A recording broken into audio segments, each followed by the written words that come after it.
Our Luke Burbank is getting a taste of a trio of classic condiments. First up, ketchup. Ketchup is just one of those American things.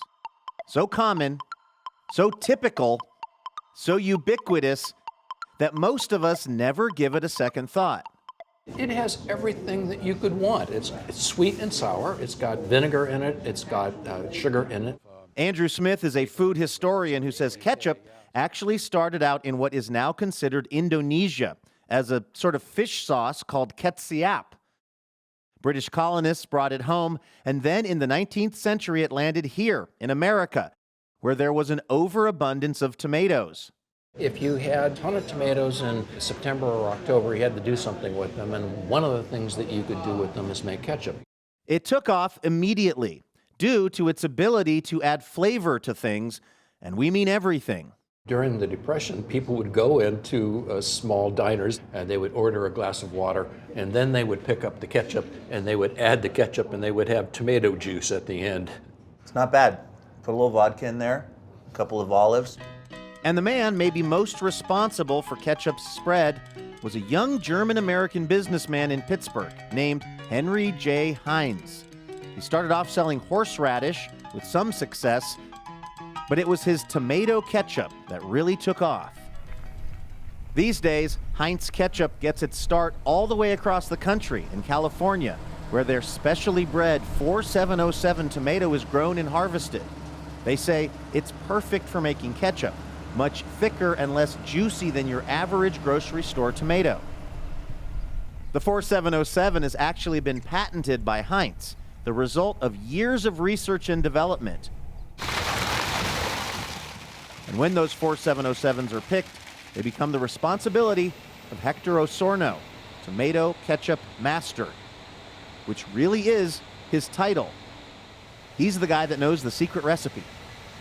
Have they told you what's in the spices? Yes. So they trust you with that information? Yes. But you can't tell me? No. Osorno is one of only 7 ketchup masters at Heinz, And sometimes what we do is just check.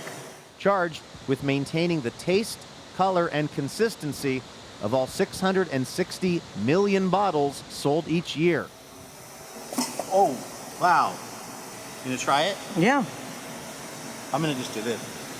Oh, okay. It's good. It is. But one place this ketchup mastery won't be necessary, Chicago. At least not when it comes to hot dogs. No ketchup. No ketchup. Anything else but no ketchup. It's like sacrilegious. Fresh chopped onions, Step behind the counter at Portillo's, a kosher dill spear, and you'll see that Chicago-style hot dogs aren't hurting for flavor.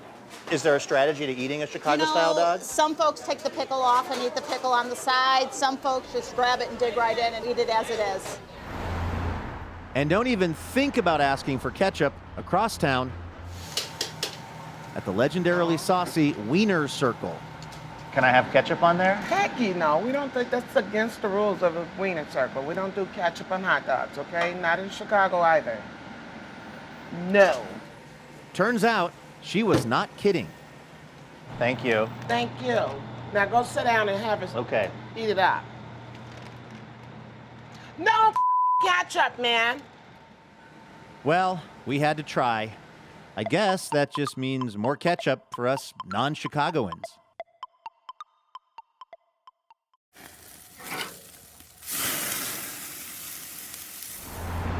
Can I have ketchup on there? No. If you thought maybe the Wiener Circle in Chicago was uniquely anti-ketchup, No ketchup, man. it turns out there's another pocket of ketchup resistance in a basement in Middleton, Wisconsin. On our hot dogs, on our bratwurst, mustard is so cool. Which is where we found Barry Levinson. Never ketchup, they're against the rules. Levinson is founder of the National Mustard Museum.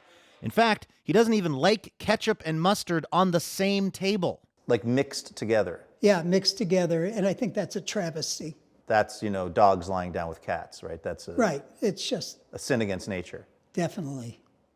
Levinson, who quit his job in 1991 as an assistant attorney general Maui onion mustard, to focus on his love of mustard, Dijon mustards, they're never too strong. also runs the annual Worldwide Mustard Championships. It's a good honey mustard. It's got some crazy dark umami going on there. Which featured over 250 entries this year in every style and flavor you could imagine. I've probably tasted at least 3,000 or 4,000 different mustards. There's everything from American yellow to Dijon to garlic mustards to herb and veggie mustards to fruit mustards, exotic mustards. I'm feeling it all over my face. There's a hot pepper category, which can be challenging for the volunteer judges. And also challenging for a TV correspondent. Oh, yeah. Who just thought he was going to taste some, like, Grey Poupon. I feel it, like, in my scalp. Yeah. In case you were wondering, a mustard from Finland was crowned grand champion this year. As far as its history, well, mustard can be traced back to Roman times, but it was around the 13th century when the monks of Dijon, France, began making it the way we know it today. What qualifies something as mustard in your opinion? Because some of these things are definitely pretty far afield from what I think of as a traditional mustard. Well, they may not be traditional, but they have mustard seed and some other liquid, and that qualifies it as a mustard. In more recent mustard history, Levinson's collection has grown to over 7,000 mustards and counting. This is what we call the Great Wall of Mustard. From all 50 states. I see you've got Humboldt. This is the county of my birth.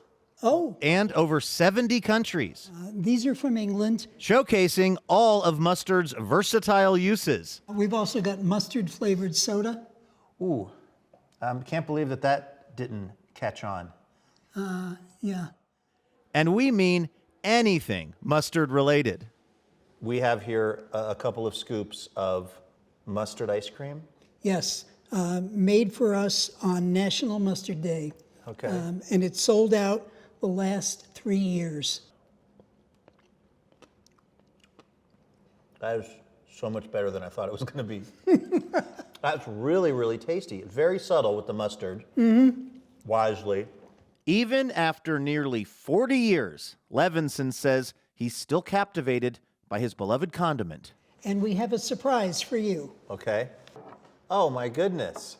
The weekend show that cuts the mustard? Yes. That is high, high praise here at the National Mustard Museum. And you deserve it. Thank you.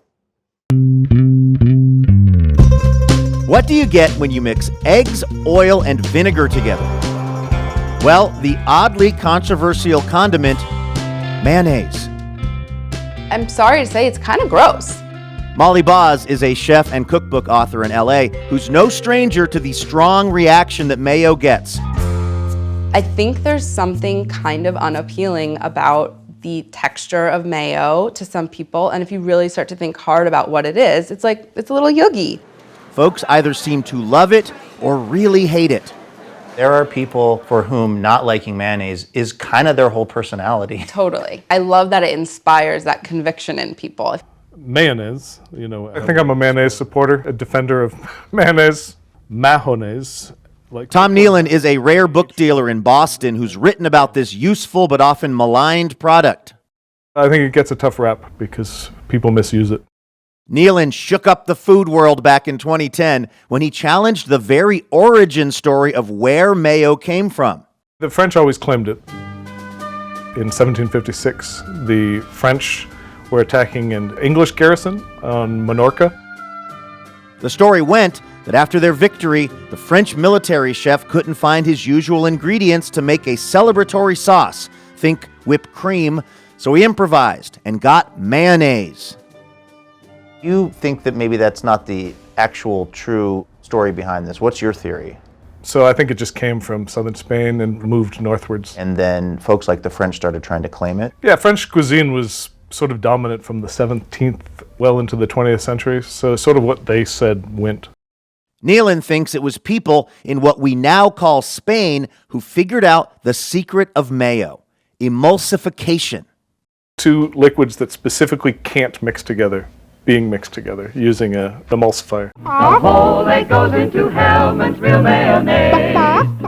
And no one emulsifies more than Hellman's mayonnaise, which sells 13,000 ounces of mayo every minute.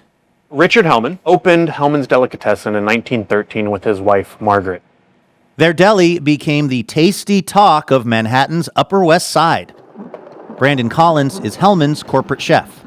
He wanted to create a superior mayonnaise. So what he did is he actually would tie a ribbon around every jar, blue ribbon, and it became the iconic symbol that everybody knows today as the Hellman's Mayo brand. Creamy smooth. And yes, if you're west of the Rockies, you know this stuff as Best Foods. Well, that's real mayonnaise. Been a lot of times that I've gotten photographs and text messages from family members and friends. They're like, this jar looks just like yours. And it's like, well, yeah, because it's the same. What is not the same is Ayo, the mayo brand that Molly Boz, our chef in LA, launched last year. How did I get here? I'm just the mayo girl now. The reason is, during the pandemic, I was eating a lot of sandwiches. Which is when, Boz says, she started thinking mayonnaise was due for an upgrade. The idea behind Ayo is that there's way more than just fat going on. So they're acidic, they're salty, they're a little bit sweet. They have pickles, they have spices, they have herbs. So it's meant to really dance around your palate. All right, cheers. Cheers. It's like the perfect bite. Pickly. Can I borrow the Please. the family The napkin? communal rag? Yeah, That's a great sandwich. it really is. Nothing controversial about it. Wherever it came from, mayo is here to stay.